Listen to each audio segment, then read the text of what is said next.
Este é o meu respirar,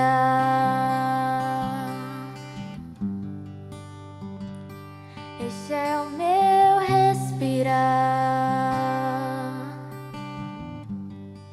Teu Santo Espírito vivendo em mim.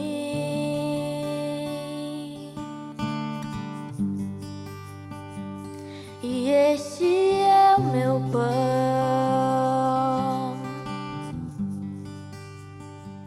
e este é o meu pão. Tua vontade feita em mim. E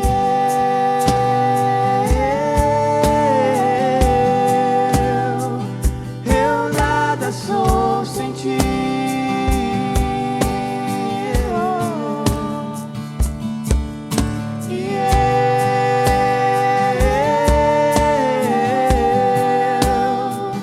Perdido estou sem ti.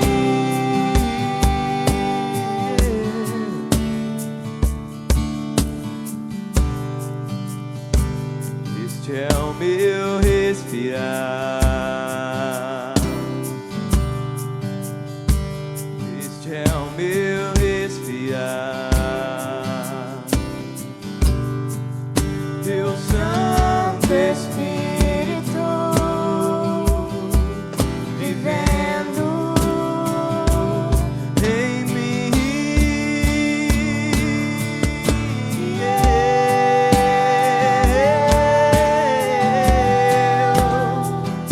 Eu nada sou sem ti.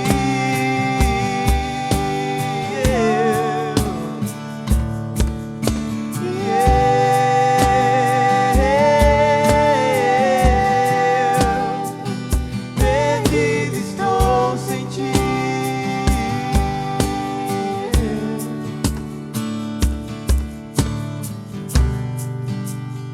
perto quero estar, junto aos teus pés,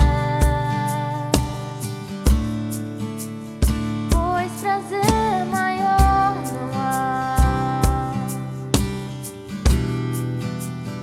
que me render e te adorar. Tudo que há em mim, quero te ofertar,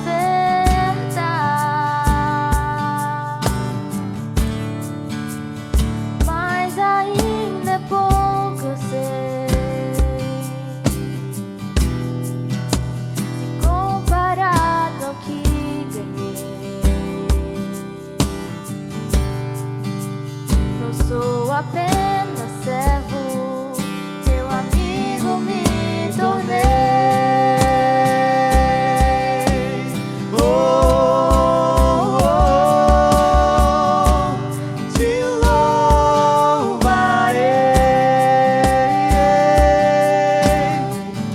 Não importam as circunstâncias, adorarei.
2021 apresenta pastor da Igreja Batista Nações Unidas em São Paulo, hebraísta, editor e autor de inúmeras obras teológicas, comentários bíblicos e traduções de Bíblias. Com vocês, Luiz Saião.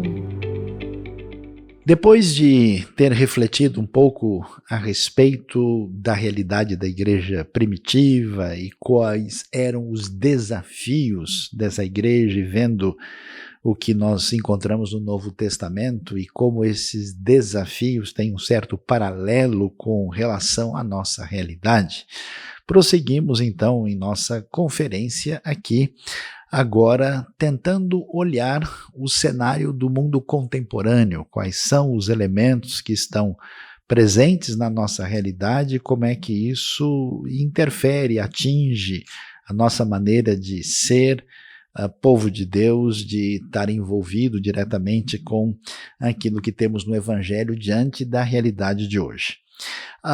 Um dos elementos muito importantes e que dificilmente a gente presta atenção assim quando avalia, né, a realidade histórica, a gente imagina que a história é apenas uma história de mudança de ideias, de convicções, de paradigmas, sem entender como é que a realidade, vamos dizer, de mudança de paradigma da cultura interfere na maneira como essas ideias vão chegar à vida das pessoas. Então, quando a gente assim olha para o mundo mais antigo, né, pega aí a chamada época patriarcal, né, do contexto bíblico mais antigo, a gente tem o que nós chamamos de uma predominância de uma cultura de tradição oral, né, quando aquilo que é referência da comunidade é contado, né, aí dos pais para os filhos e dos filhos para os netos, atravessando as gerações, né, e aí nós temos essa cristalização de uma cultura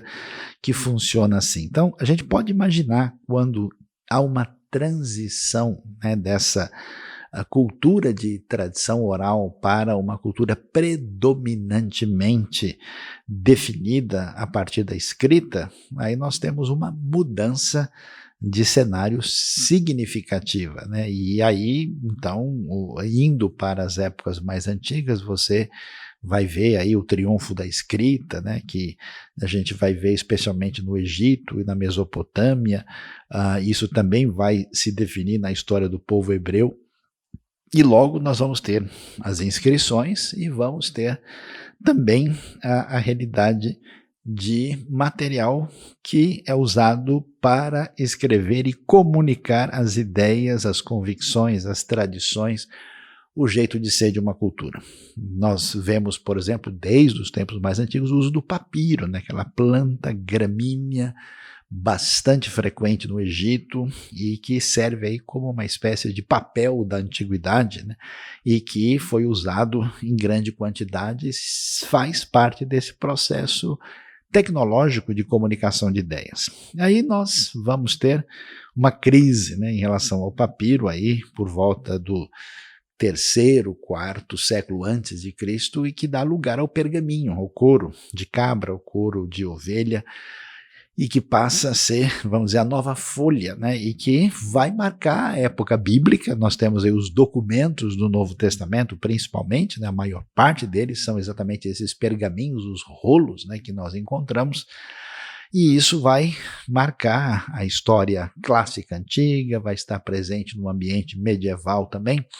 E olha só que coisa interessante, né? As ideias, os conceitos, o jeito de pensar em viver, a cultura de um determinado ambiente, as tradições, tudo isso se transmite a partir desses elementos, digamos assim, de perfil técnico de uma determinada cultura.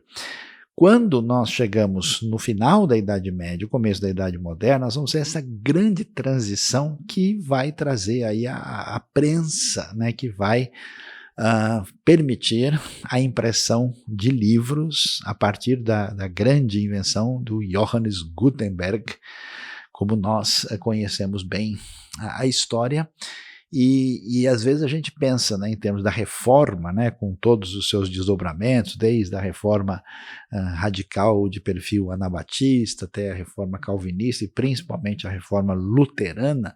Uma das razões porque todos os elementos ligados à reforma vão ter força e vão ter um destaque especial é exatamente esse novo ambiente que tem essa mudança técnica, mudança tecnológica, e que abre para um novo momento da história. Aquilo que era comunicado apenas para elites e que estava presente nos manuscritos e especialmente em latim, agora o cenário muda, né? Por quê? Porque nós vamos ter não mais pergaminhos, mas livros impressos que têm um custo 80% mais barato do que os anteriores e que permite a multiplicação rápida e que vai ser escrito na língua do vernáculo do povo e não simplesmente no latim medieval, e isso vai fomentar todo um impacto, uma mudança, e a gente entende por que as ideias, as mensagens, as reflexões que nós temos no ambiente da reforma têm um grande impacto em toda a história da Europa. Esse elemento é fundamental. Então, essa percepção nos ajuda a entender que essas mudanças, né, de perfil técnico, inclusive, também socioeconômico, interfere diretamente na maneira como a gente vive. E olhando para uma realidade mais recente, nós vamos ver o grande impacto que nós temos na história recente, a partir do século XX, com as novas formas de comunicação que moldaram a sociedade recente, desde o advento do rádio, o advento dos diversos meios de manipulação do som, né, dos antigos gramofones, as antigas vitrolas, até os chamados CDs, DVDs, e agora nós temos aí plataformas digitais onde a gente tem acesso a uma série de arquivos gravados em som de alta qualidade. Nós temos a chegada da televisão, né, que começa muito simples, depois temos aí a TV preto e branco, colorida, e hoje nós temos a transmissão de imagem altamente sofisticada, e nesse universo de desenvolvimento tecnológico nós temos a revolução digital, né? Desde o surgimento do desktop popular até a realidade dos notebooks, dos tablets, dos smartphones, que hoje se tornam uma referência de comunicação no novo momento da história. E aí nós temos uma atenção significativa, da mesma maneira como a gente tem no ambiente medieval, pessoas acostumadas àquelas bibliotecas antigas, com aqueles pergaminhos, da maneira, vamos dizer, tradicional de ser e de viver. Agora, quando eles veem os livros traduzidos aí, né, o grande impacto, por exemplo, da Bíblia de Lutero, né, de Luthers Übersetzung, a tradução colocada lá no alemão do dia a dia, isso certamente produz um impacto, e essas pessoas que não estão acostumadas com isso vão estranhar. Esse processo de dificuldade de lidar com a nova forma de comunicação é uma realidade que está presente. E isso se torna uma questão ainda mais significativa, especialmente quando uma boa parte das pessoas que vêm de determinados contextos religiosos assim entendem que tudo aquilo que faz parte do passado tem valor e é significativo. E tudo aquilo que tem a ver com uma novidade do presente, isso certamente a gente precisa tomar um cuidado muito especial e deve se afastar disso. Então, esses enfoques escatológicos fez com que muitas pessoas achassem, olha, que o rádio é uma coisa ameaçadora, a televisão também, o computador e todas as formas de comunicação mais recentes e mais poderosas. E esse processo causou um caminho que a gente pode chamar de pretéritofilia, né? Quando as pessoas de fato entendem que tudo aquilo que faz parte do passado é recomendável e aquilo que chega recentemente tem algum elemento contaminador, como muita gente fala, olha, esse negócio aí deve ter alguma ligação com o anticristo, eu não sei o que é, mas com certeza deve ter. Essas percepções são completamente equivocadas e não fazem o mínimo sentido. O uso do entendimento, o uso da inteligência, do raciocínio humano dado por Deus, permitindo compreender o mundo de Deus, permite com que a gente desenvolva tecnologias importantes e valiosas para todo mundo. Diante desse cenário de dificuldade de lidar com a novidade, nós temos uma situação, digamos assim, um pouco mais complexa, né? Por quê? Porque quando nós tínhamos uma transição no mundo antigo, por exemplo, você sair de uma cultura de tradição oral para uma cultura que começa a usar papiro e depois pergaminho, digamos assim, essa transição, apesar de ser valiosa e importante, a gente pode considerar como uma transição razoavelmente leve, né?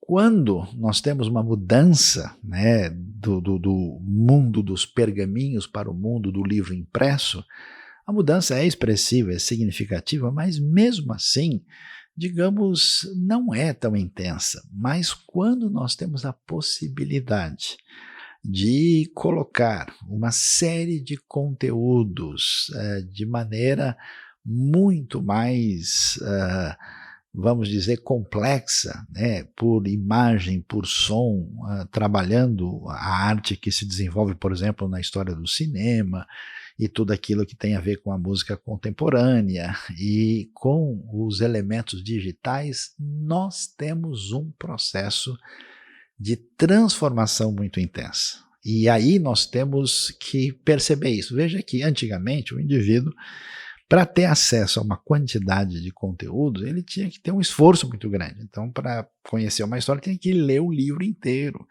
Para ele ter acesso a uma informação, tinha que ouvir aquilo. Hoje não, você tem uma quantidade enorme de estímulos, né? Os códigos de comunicação que estão sendo transmitidos de maneira digital são simultâneos, são intensos e produzem até mesmo um congestionamento na cabeça de muita gente, né? Mexendo com todos os seus sentidos, impulsionando intensamente, e a gente tem o que a gente pode chamar isso de uma carga de informação. Não sei se todo mundo sabe disso, mas os estudiosos dizem que em apenas alguns anos, poucos anos, nós somos capazes de duplicar todo o conhecimento que nós temos disponível no mundo em todos os aspectos. Então você imagina, né? A quantidade, quer dizer, hoje, né, eu me lembro ainda, quando bastante novo, criança, adolescente, a gente olhava para uma televisão que não era grande coisa e você tinha meia dúzia de canais para escolher. Hoje você tem uma plataforma com tantas possibilidades que você, na verdade, nem sabe exatamente o que tem, o que não tem, e sem contar com todo o acesso à internet, com milhares e milhões de opções em todos os sentidos, inclusive que traz um desafio, porque as pessoas, em grande parte, não têm nem como lidar com todo esse conteúdo, filtrar, entender, interpretar, ter base para lidar com isso. É um universo completamente diferente, novo. Os que estudam esse assunto costumam dizer que nós entramos no que eles chamam de uma fase de aceleração da história.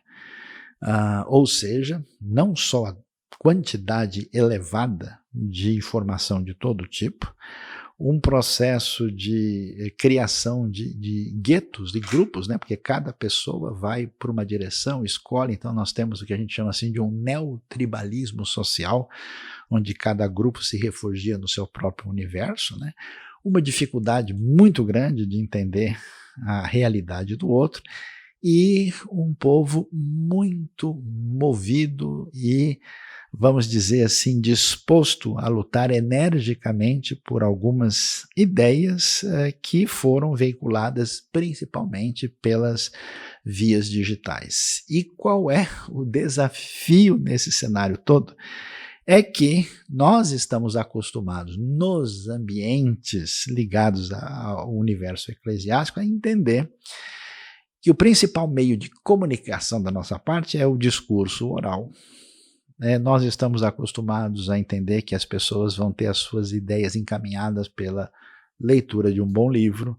Nós estamos acostumados a um jeito de ser e de viver de diversas gerações lá atrás, enquanto que o universo contemporâneo passou por uma transformação enorme, de modo que quase ninguém na nova geração tem o encaminhamento do seu entendimento, do seu pensamento, da sua interpretação da vida, da sua interpretação da relação do sagrado, da fé, a partir das referências com as quais nós estamos acostumados.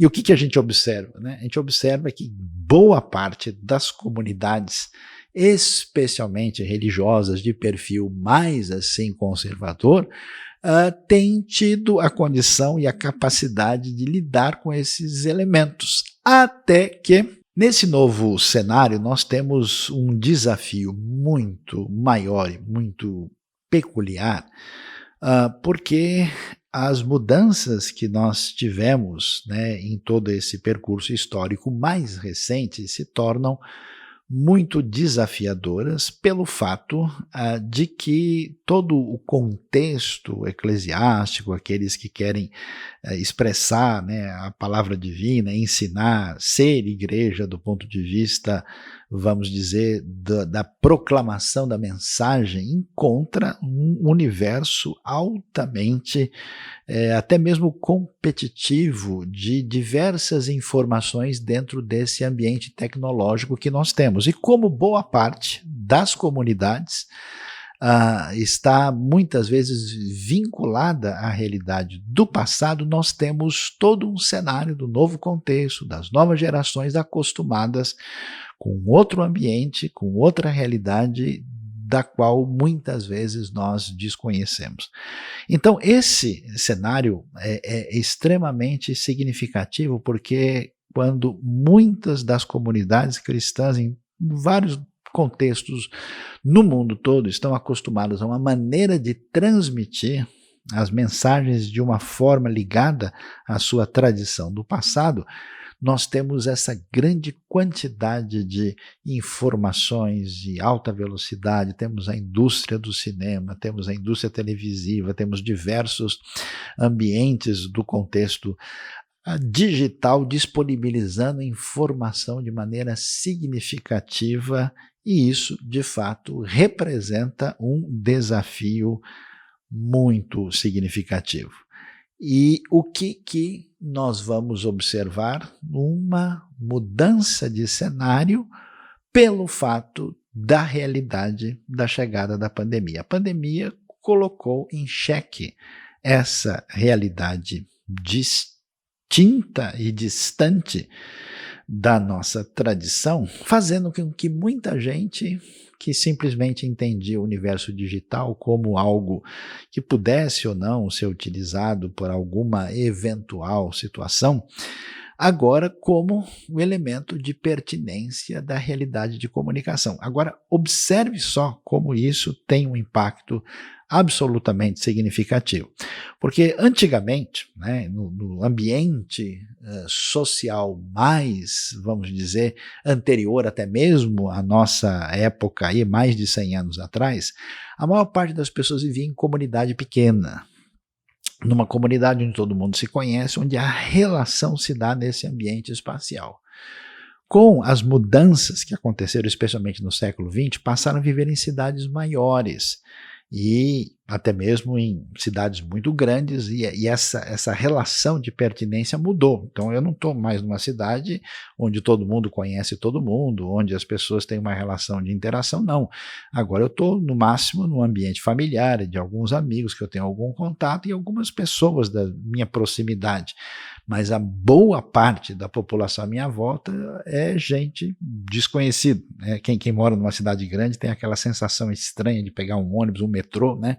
E você está ali num vagão cheio de um monte de gente e, na verdade, não tem ninguém, porque as pessoas nem olham para você, você não olha para as pessoas, então é a multidão vazia, é uma coisa assim complexa, né?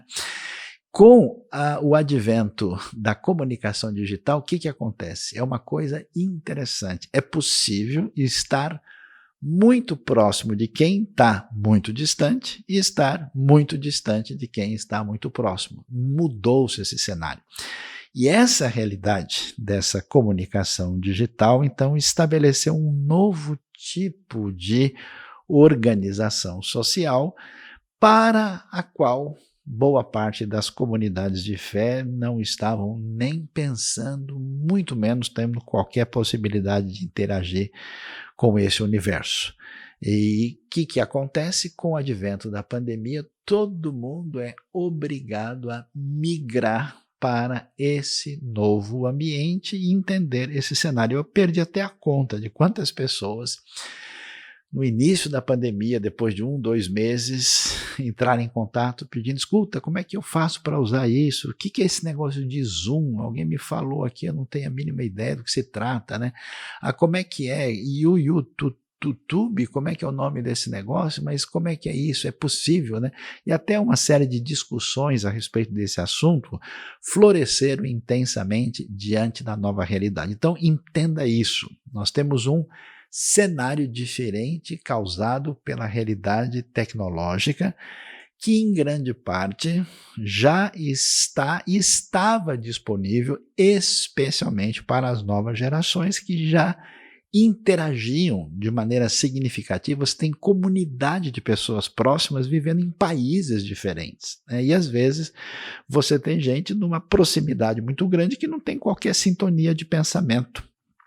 Então, isso leva a gente a pensar em algo muito importante. Alguns anos atrás foi feita uma pesquisa na América do Norte, e onde eles estavam testando o nível de comunicação, de conexão entre, por exemplo, os adolescentes e os seus pais. E eles chegaram à seguinte conclusão, que 94% dos adolescentes não tinham qualquer relação ou comunicação com seus pais. Eles não tinham nenhum universo de compartilhamento, eles não tinham nenhuma condição de manter qualquer tipo de conversa, exatamente por isso, porque uma pessoa vive numa realidade totalmente diferente e outra migrou para uma realidade que foi estabelecida a partir dessas plataformas. Então, a compreensão da nova sociedade, a compreensão desse impacto e a realidade de que essa experiência digital nos transportou para um novo mundo, e que aí é interessante, é um novo mundo que veio para ficar,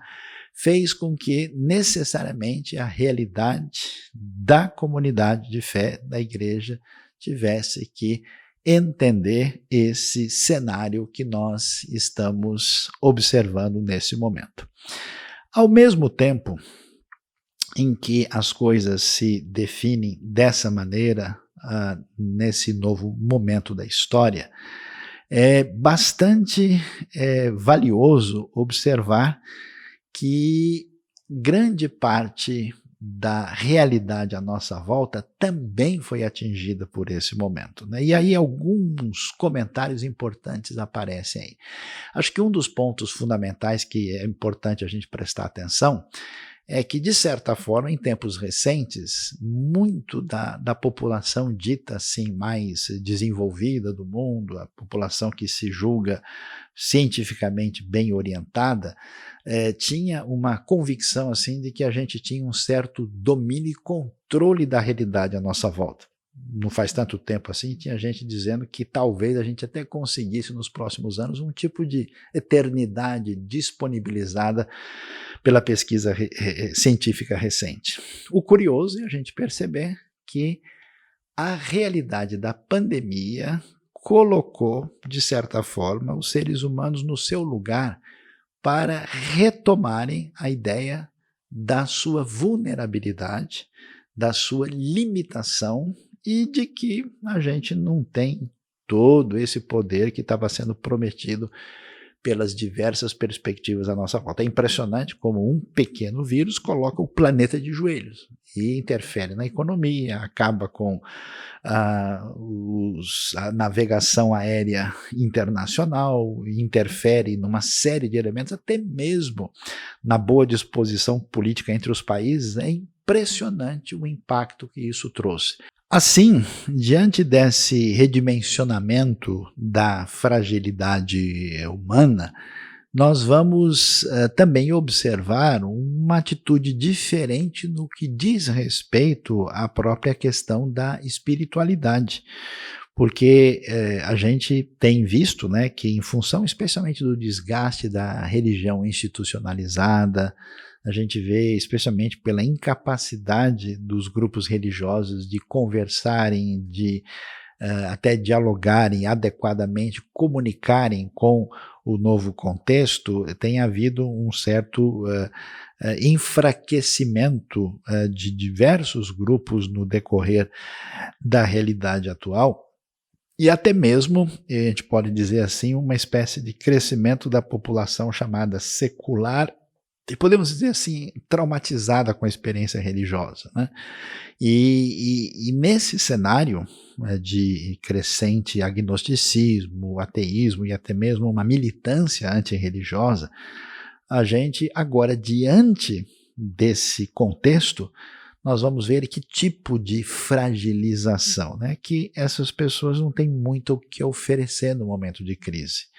Elas não têm qualquer combustível de esperança, né? Apostar nas alternativas, alguma coisa como isso é igual a zero, não consegue trabalhar com a vida de ninguém. Então, nesse aspecto, a busca de referências para a vida, de significado da vida, elementos ligados à espiritualidade, tem sim adquirido um espaço diferenciado, e no momento de crise maior da própria realidade da pandemia, muitas foram as pessoas que passaram, de alguma maneira, a buscar algum tipo de resposta, de diretriz, de referência, de compreensão da vida e do que está acontecendo a partir de uma realidade espiritual.